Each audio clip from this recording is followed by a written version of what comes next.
Hi, everybody. My name is Rob Summers, Chairman of the Grand Traverse Area Manufacturing Council. On behalf of the GTMC and Northern Michigan manufacturers, we want to say we appreciate the longstanding partnership between the Center of Automotive Research Management Briefing Seminar Conference and our region. Northern Michigan is home to a vibrant manufacturing sector covering sectors such as food production, metalworking, and all sorts of assembled products, including a number of longstanding partnerships in automotive component supply. We appreciate these longstanding partnerships and look forward to seeing you guys soon. Here's a word from our partner in the community, Traverse Connect. Hello and welcome to the Center for Automotive Research Management Briefing Seminars for 2020. My name is Warren Call, President and CEO of Traverse Connect.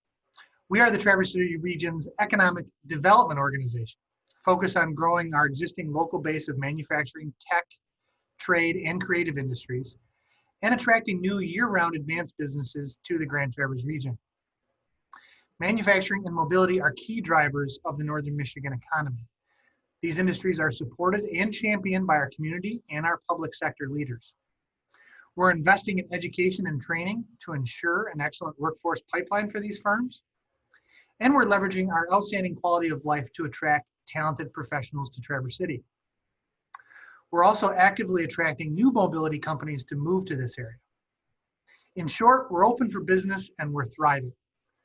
Please let us know how we can help you and your organization move to the next level in Northern Michigan. On behalf of our organization and our entire community, thank you for joining the virtual conference.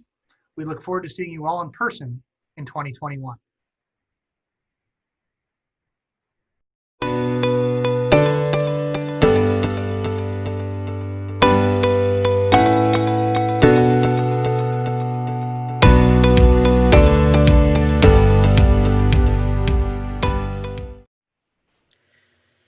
Good morning, and thank you for joining us in the fourth Industrial Revolution session at CAR MBS 2020.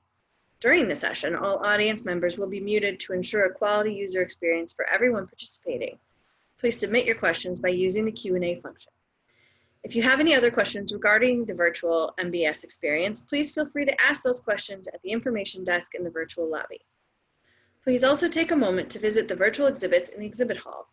And if you'd like to earn CEU or PDH credits for participating in CAR MBS, please visit our MBS page on our website at www.cargroup.org to access the registration link for CEUs and PDHs. Once again, thank you for joining us today. I'm pleased to welcome session moderator, research engineer at the Center for Automotive Research, Shashank Modi. Hey, good morning. Welcome to the day 2 of the management briefing seminars. This is the Industry X session. Today we have some great speakers, but I want to kick it off with a short presentation. So let me share my screen.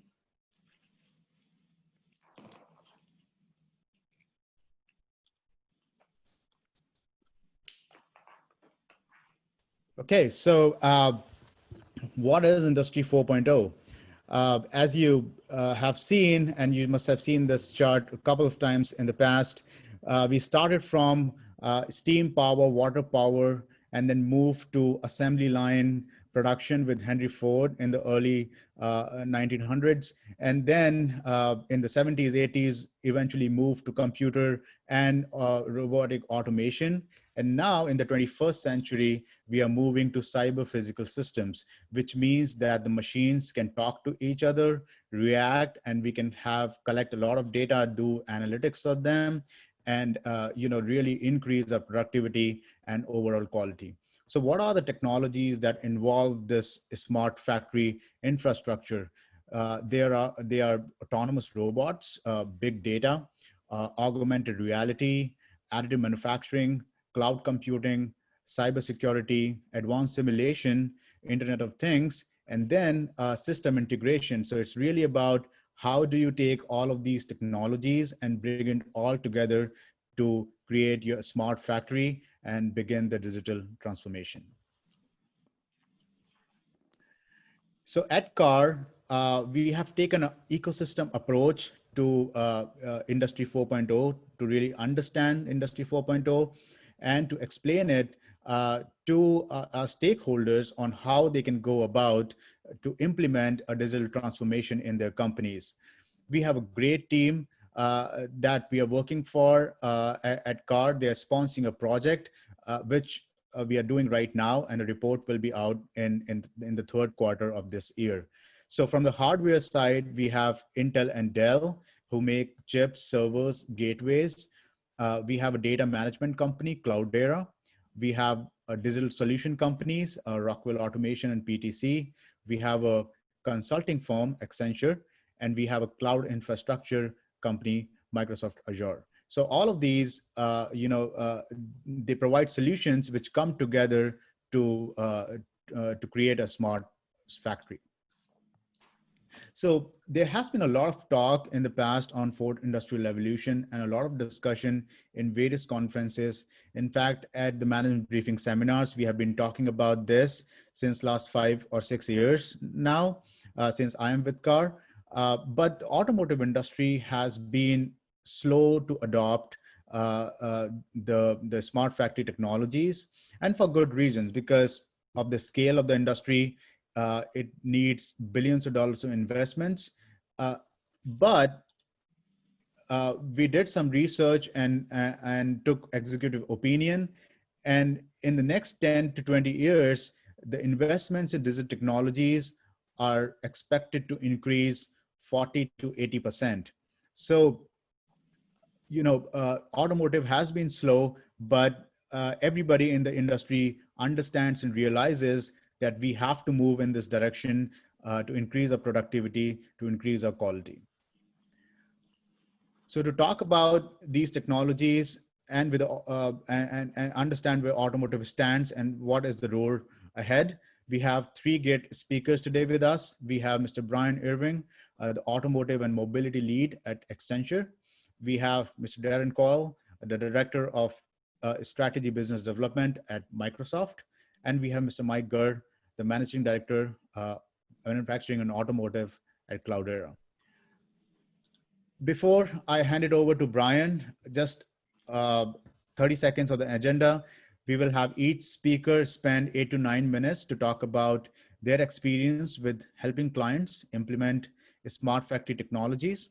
And then we will have a 30 minutes Q&A session where you can submit your questions, but please use the Q&A box only. There's also a chat option, but please don't use that. Use the Q&A box, submit your questions, and then I can see your questions and I will ask that during the panel discussion.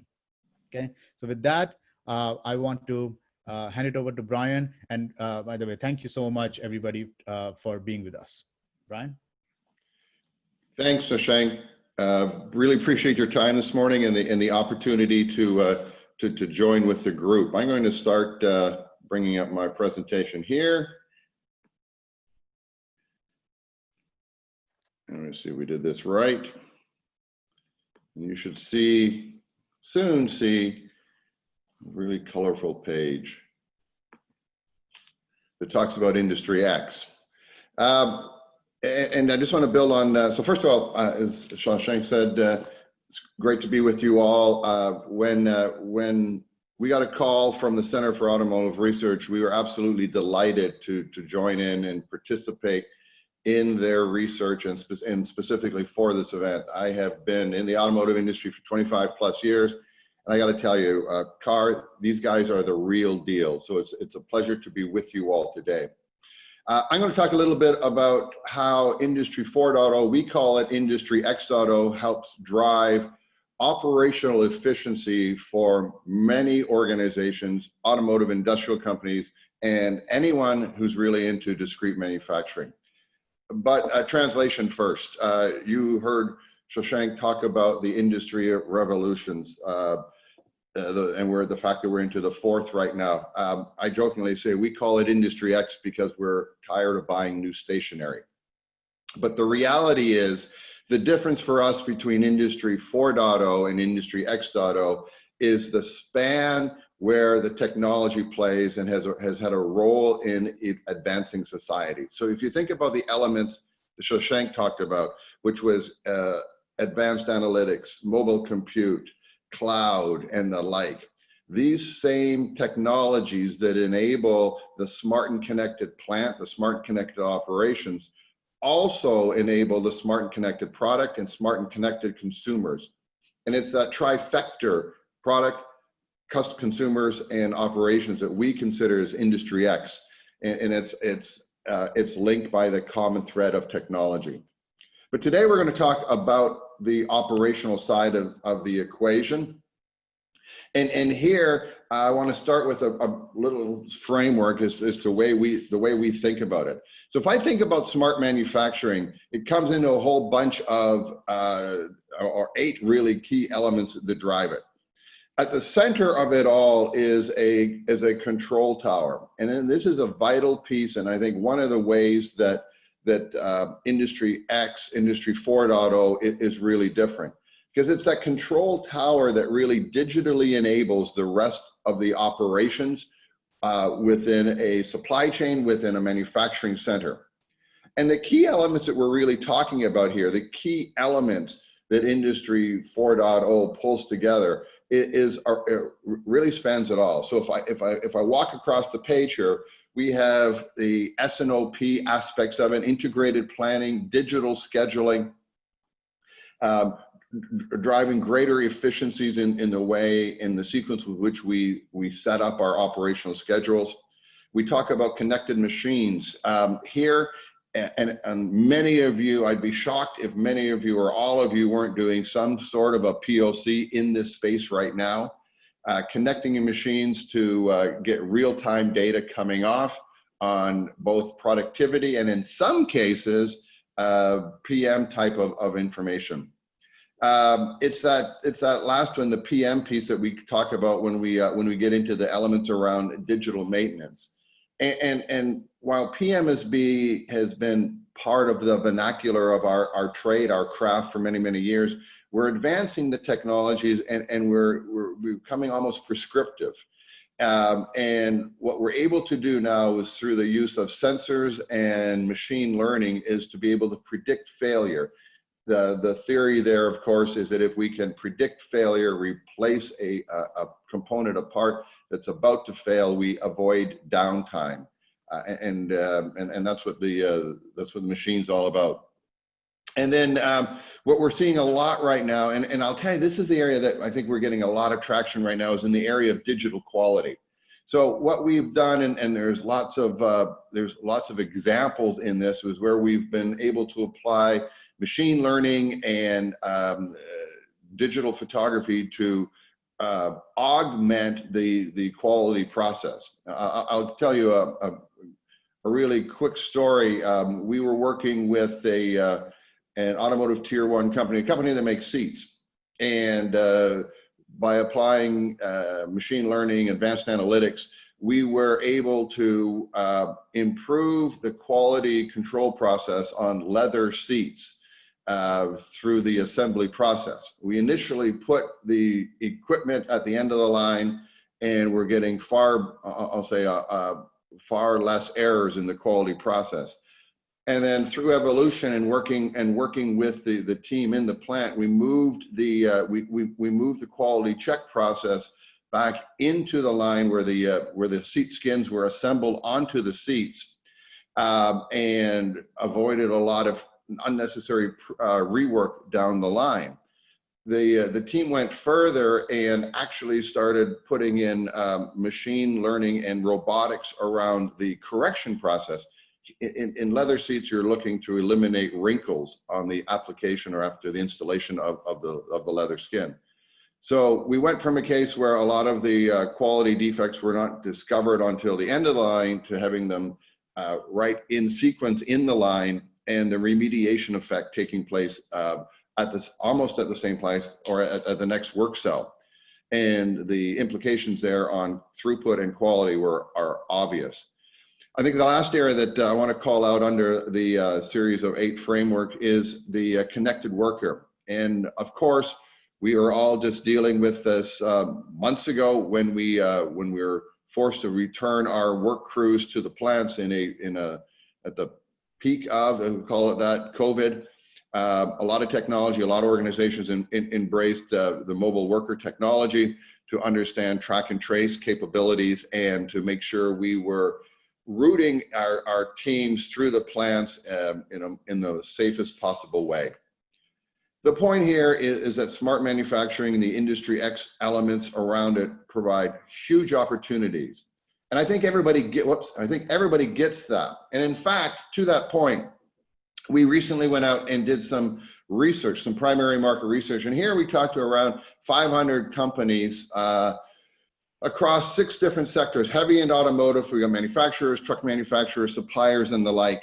But a couple of industrial companies as well. And on the top of the page, you can see sort of the section of those, some big companies, some smaller companies. It was a real global survey. So about 20% of the respondents came from here in the US, 20% in China, 20% in Japan, and the rest coming out of Europe. And here is the interesting piece. I mean, we asked the question, so do you think that this has some merit? Do you think that automating operations has some value to be had? Well, the interesting point here is 100% of the companies surveyed said, yes, absolutely. But when we double click into that and we said, okay, so if that's the case, how many of you guys are actually doing something about it? 68% say we actually believe it. We know that's out there. 68% on 2/3 roughly said this is something we're going to do. But there's this incredible drop off between those that know it's going to happen and those who are already committed to the success. Now, to be clear, committed to the success doesn't mean running a POC. And I draw that as a huge line of demarcation and distinction, because those of you who have run the play in this space will know that one of the key challenges that you have experienced is what we call this pilot paralysis. And that I would submit that many of you are running a number of distinct POCs in your plants, in your operations across different BUs, and are struggling to implement these at speed or at a pace that you were originally thinking about. And what we found is that there are really 8 pitfalls that come out that push companies into this situation. But one of these is the fact that in many cases the POCs are driven on an area that there's no business case for. So there is no economics released from a successful trial. Another one is another common pitfall that we see is that the POCs are led by technology rather than being led by a business case or a business reason. So when you chase the technology rather than when you chase the business results, you can find yourself in some problem. 2 other ones I want to call out real quickly is this issue around leadership and the fact that if you don't get leadership engaged in this early on, it's a higher hill to climb downstream.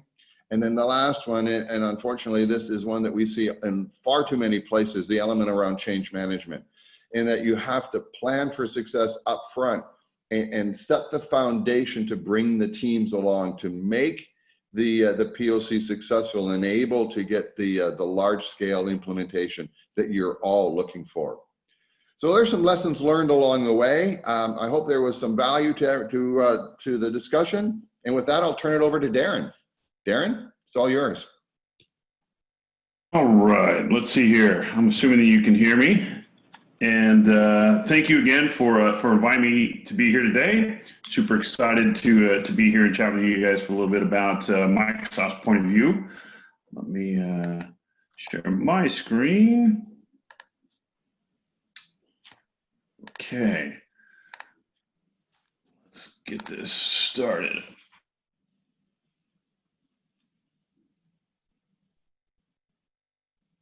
Well, maybe we just do it this way. Okay, there we go.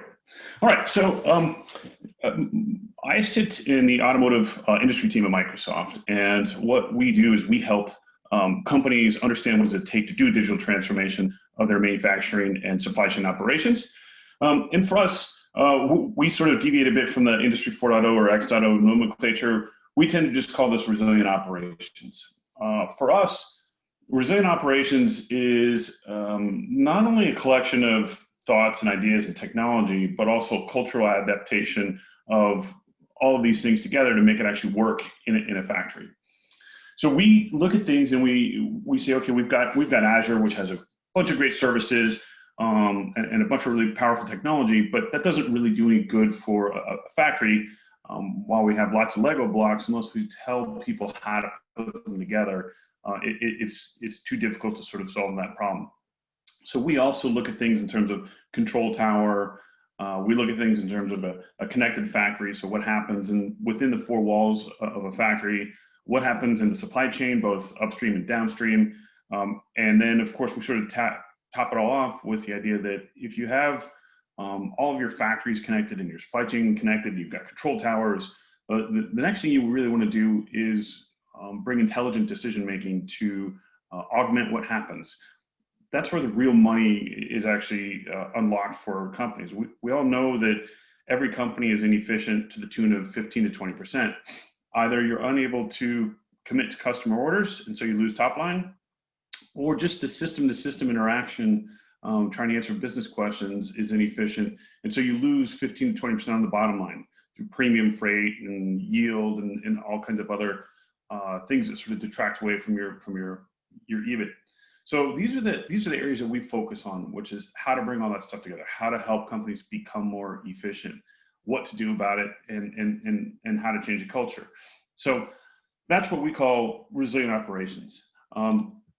From there, what does it really look like? So it really looks like this. First, we're starting with the fact that the world is non-homogeneous. We will never get the Siemens PLCs and the Rockwell PLCs and the Emerson DCSs and the Kuka robots and SAP and Maximo. Like, none of these things will likely ever have a common communication protocol between them all, including all the legacy stuff that let's just be real. Once you have an operating system in a factory, it's unlikely you're going to go upgrade it just so it can speak some sort of a common language. So we recognize that the factories will never be homogeneous. We also recognize that there's no single software that's going to solve this problem. It has to be something a little bit different. And so for us, this is what we call the common data model residing up in Azure. And this is essentially a semantic data model that allows you to make continuous relationships between plant, machine, business system, people system, customer relationship systems, finance systems, any type of business system or machine that there is, so that people like myself who work on the business side can write no code applications and no code queries against that, so I can answer a business question. We can't rely on going to the OT IT folks and saying, hey, can you pull a data extract out of this business system and join it with this production report out of MES? And by the way, I need you to give me the asset history on this particular machine so I can understand whether or not this is a root cause. Those things take too much time. So that's where the common data model comes into play here. Up in a place like Azure, the reason why you want a cloud version, and by the way, we will never advocate that factories run their operations from the cloud. They will always have to run on-prem, but there's so much more power that you can augment to an on-prem execution model with cloud and cloud analytics. The second thing on the journey is to achieve visibility end to end. Instead of your employees having to learn how to deal with an SAP console, doing Z commands, and then turn around and run, how to run time series insights out of Wonderware, and then turn around and do a Maximo interface. If you build the visibility around your factory, around your operations, and you do it all in one location, then people can have the same experience, whether they're in planning or sourcing or engineering or manufacturing operations. They can have one place to experience all of the data interrelated and see things and process more data than they were ever able to achieve before, which is typically only a couple of data sources merged together in Excel. The third part is transformation. So it's not good enough to just understand what's happening on the plant floor. with the OEE, the uptime availability, the utilization of a machine, you really need to know what's happening with your inventory from the moment it comes out of the ground until the moment it's delivered to the customer, and then the secondary moment when the customer is having a problem. And so to do that, we have to understand that we have to share more information with transparency, both upstream and downstream.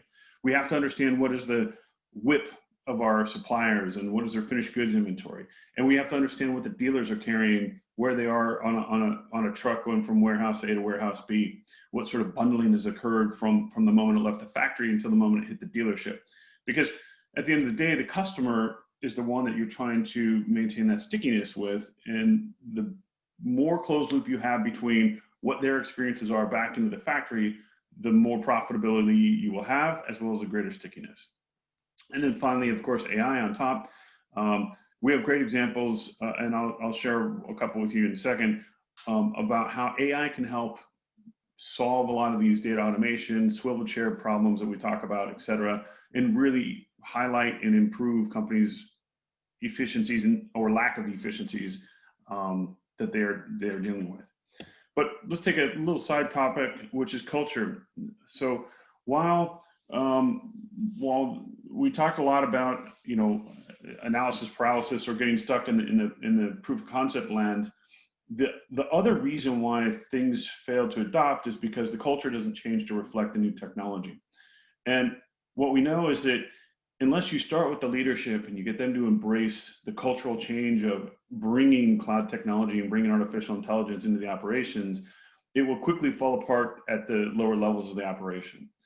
And it also requires a lot of training. This isn't something where you go give somebody a wiki page and say, hey, go self-teach yourself how to do your job now that you have artificial intelligence augmenting your decision making. If you're going to use AI to do forecasting, then you have to teach your planners to go do something else. And then that is where you unlock their potential. So you move people from their simpler tasks that they were doing in Excel, and now you give them something bigger and better to do, such as go find a new vendor that has a new widget that's better than it used to be before. And to put all this in action, let me just sort of share with you, Microsoft's personal adaptation of resilient operations, or Industry X.0.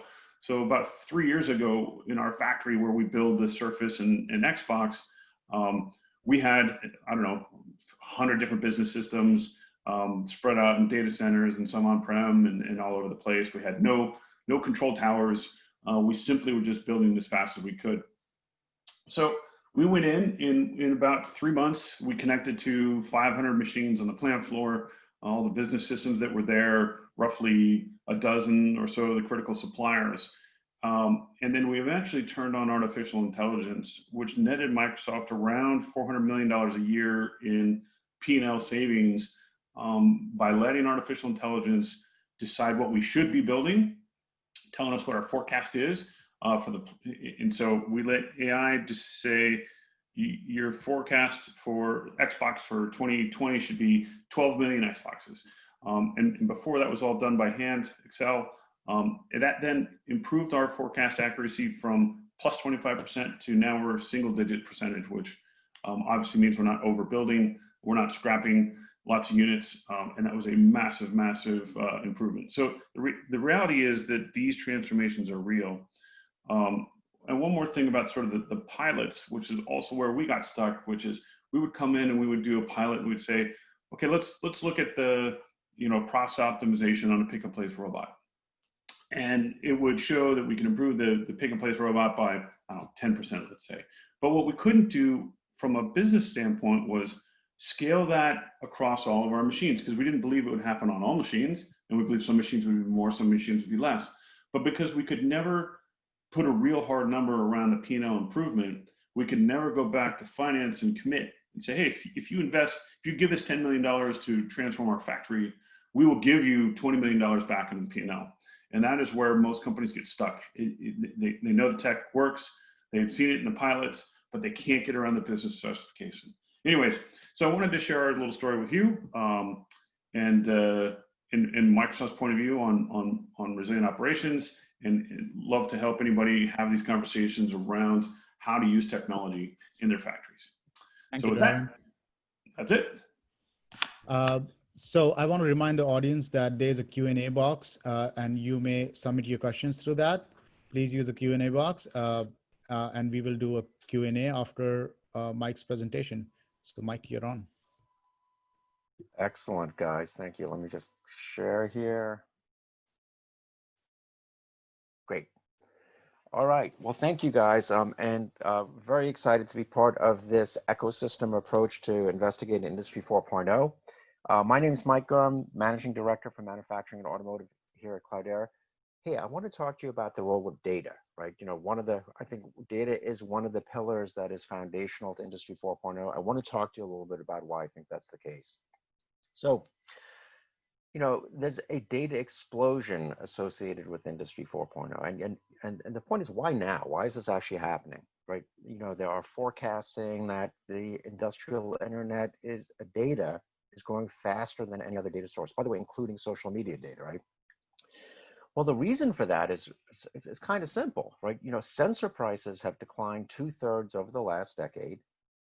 And as we all know, those sensors are now connected to the internet. So suddenly there's this flood of data that is available for analytics, right? In terms of, and we call this, you know, this is Industry 4.0 related data because it really is the sensor-centric type of data. And now that data is available to improve, you know, your quality, your things like your machine uptime, your plant uptime, all those types of things, all those kind of problems that manufacturers have had regardless. Now they can use big data to kind of try to move the needle. And not surprisingly, now that these machines and processes are connected real time, you're starting to see a huge uptick in streaming analytics, you know, requirements around this area, right? And we're going to talk to you a little bit about that. But when you look at the data management challenge, right, this has been going on for quite some time. And you hear this notion of the IT and OT, you know, information technology and operational technology divide, right? And guess what? That divide actually has its, you know, has data implications as well. And why is that? You know, because if you look at the OT side of the world, the operational technology side of the world, these were folks who were concerned with keeping the machines operational, the plant operational. So it was about monitoring the equipment, sensors. And that type of data, that sensor type of data is very hard to get to. There's very obscure protocols.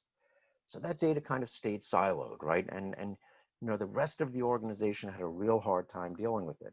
The rest of the organization managed by IT, right? They're managing your operational systems, like your financial systems, your ERP systems.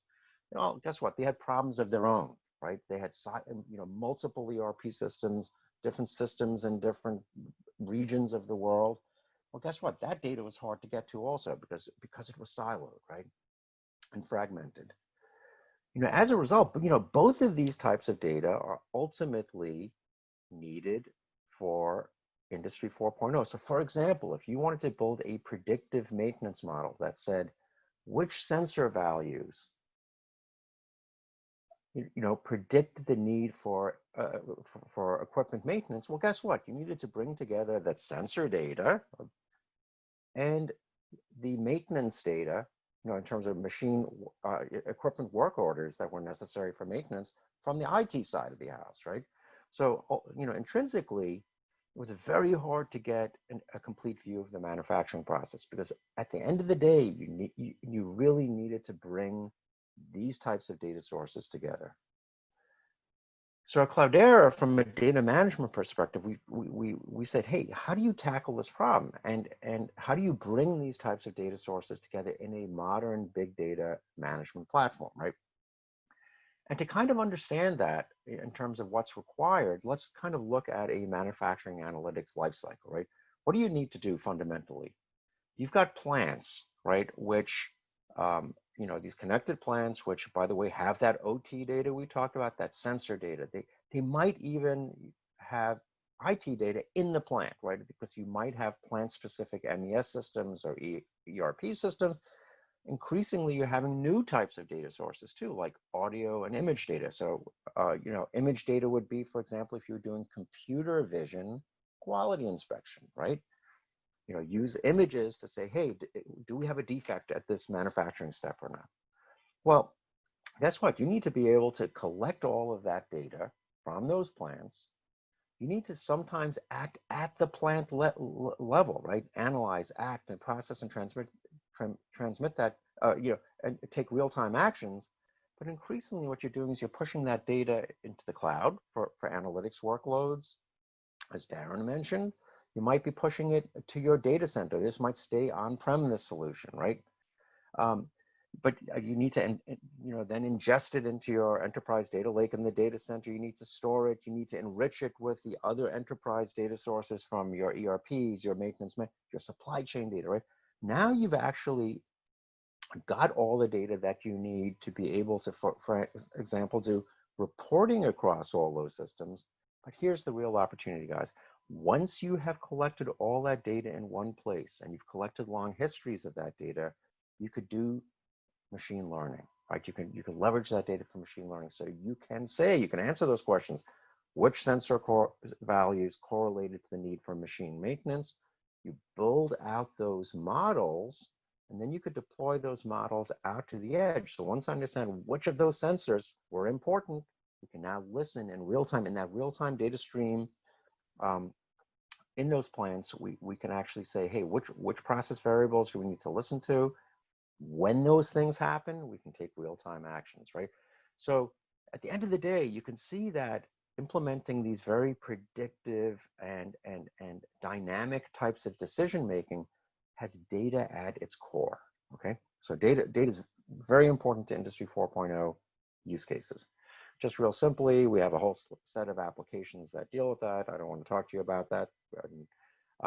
But just real simple, when you look at the manufacturing use cases around data, just, start simple. These things get more and more complex as you go along. At the top, it's something like just simple remote performance monitoring.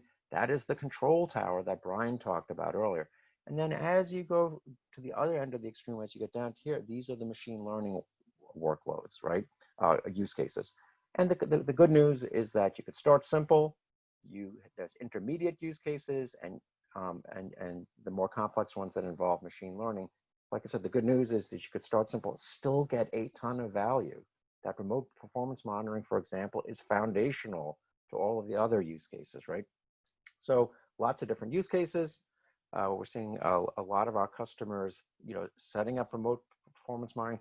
Process 360, they're starting to create things like data lakes, and then they get into the more advanced analytics and machine learning use cases. So those are just a few thoughts around data management and why we think it's really important in this space. And that kind of covers off what I was going to talk about. So I think back to Shashank. Thank you, Mike. It's time for the Q&A. Please submit your questions to the Q&A box. And there are already a few questions coming in from the audience, but I want to start with something that Brian touched on.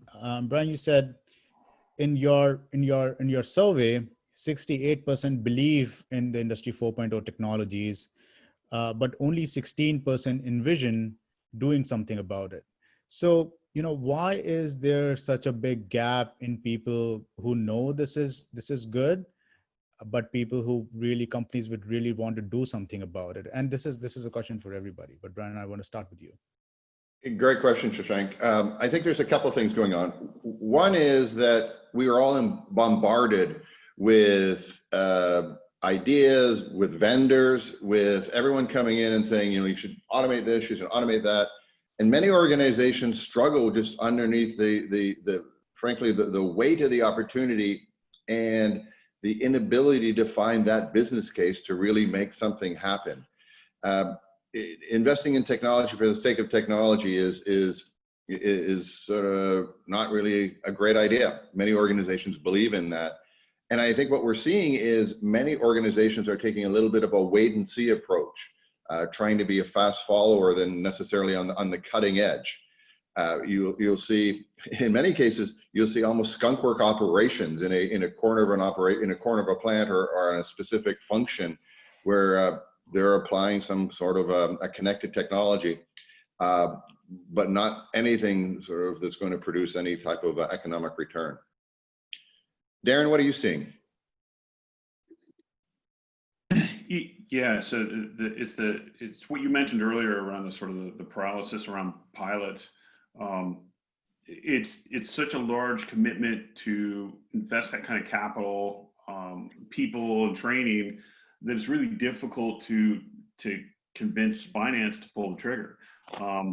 And everybody is waiting to be the fast follower, so they want to see somebody go all in on a big transformation and show the return on investment, so that others can get there.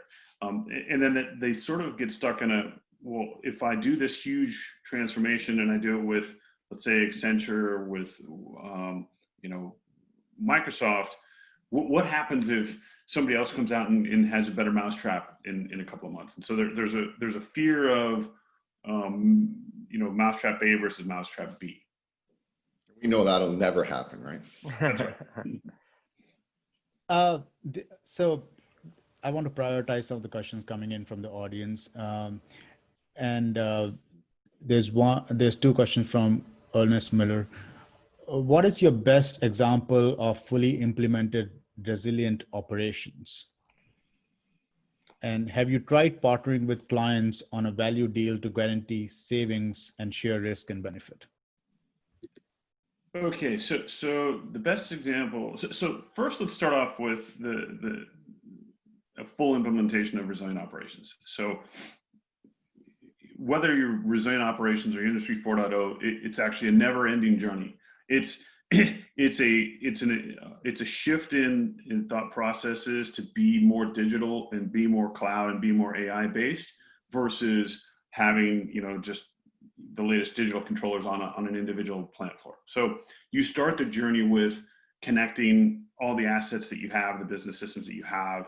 You move into end-to-end visibility. You move into advanced workloads with AI, but it never ends because your factory never stops transforming. You just become more nimble as a company, and you are always adding new business systems, new processes, new manufacturing lines. So it's never going to end.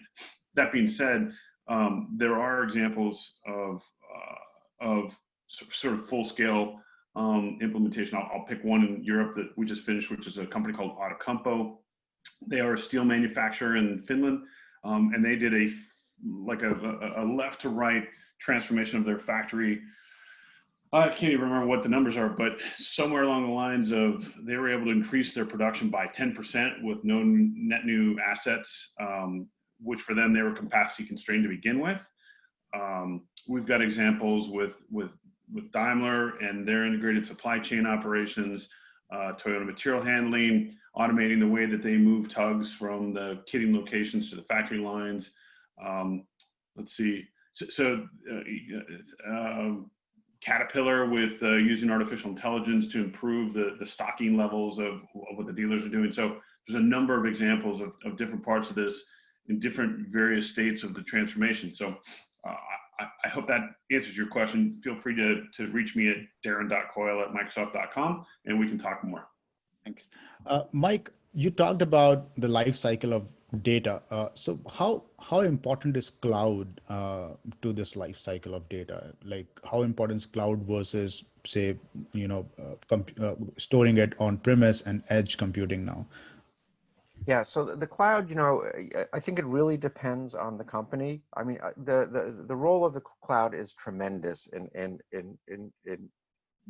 within these use cases. Let's just start off by saying that different companies are taking different are on different timelines, I would say. Some companies are moving, for example, data for machine learning use cases exclusively to the cloud. Others are keeping that data on-premise and maybe even just augmenting their on-premise implementations with what we call ephemeral workloads, bursts to the cloud when they need additional capacity. So I think that the whole point here is that I think cloud strategies are evolving. there's certainly more emphasis on the cloud, but I think different companies are taking, perhaps moving at different paces, depending on their existing infrastructure and skill levels. But that movement to the cloud is happening, and it's inevitable. And I think it's still, I think we're still trying to see how it all shakes out. Okay, thank you. So there are some very good questions coming in on the HR side of things. And, we all know that having the right skills and the right operators are important. But the question is that it's from an anonymous attendee says, I understand how operators who know the manual process can be insightful analytics in the 4.0 factory. How can I be certain the next gen operators that have that fundamental base knowledge, how to transfer this learning? And then, I also want to add that how big a barrier is culture, HR and skills in automotive, and how to address it in a successful digital transformation. So anybody who want to take it first. Sorry, Shashank, the question is around how do you make sure your resources are skilled for tomorrow? Yeah, so there are two questions. First is that how do you make sure that the people who have knowledge of the fundamental manual processes today, they get retrained to use these new processes, right? And then how do you make sure that the economy around you, society around you, you have the right talent to hire, and how do you go about that? Yeah, I mean, I can start, but I think Darren and Mike, your perspectives will be really super helpful. And I'm going to build on something that Darren said earlier, which is around culture. We did some work with a wiring harness manufacturer, and obviously there was a huge opportunity to improve efficiencies along the way by applying these smart technologies and the like. And one of the key elements that their team identified along the way is that this needed to become I'll say a benefit rather than a risk for the operators. Now it's almost trite to say that, but I think that's where the organization's culture comes in, and having a culture that says, hey, we're going to bring you along for the ride is absolutely important or critical to make this happen, as compared to here's the technology, you're going to be out of a job if this thing works appropriately. I think it's also key to recognize that there isn't a big bang, as we talked about. There's a series of POCs, there's a series of this is the way you evolve this, you roll it out, either area by area or function by function. And what you'll see in the sort of the cultural ethos of the organization needs to come through is that, hey, look how we're retraining the staff and upskilling the workforce. I think the final piece I'll add to that, and there's a really well-written article in Automotive News a little bit ago, half a year ago, where they talked about the fact that, and so we were part of this, but the source of talent for the industry is changing. Long ago, all we hired were automotive mechanical engineers, and today computer science experts are a part of the recruiting mix. So I think it's a combination. It's retrain the existing operators, make it worthy for them, worthwhile for them, and then think about how the incoming class of new staff is equipped for tomorrow. Right, and I got flavor of that because I used to go to meetups, and there used to be always mechanical automotive engineers from Ford and FCA. I live in Ann Arbor, and now you see data scientists and software engineers. It's the type of people is really changing. Right, and I'll tell you, I don't know if there's an OEM on the planet today that doesn't have a team of data scientists on staff. Right. Yeah. Mike, one of the things we're seeing, and we see it every day, right? If we are selling, for example, to IT, to the information technology, that's not the place to be. You've got to sell to organizations that are, you need to be selling to a chief digital officer, for example. So the organizations that realize the importance of digital transformation and then align the organization. So from the C level through the middle management level, down to the employee, to the worker level, right?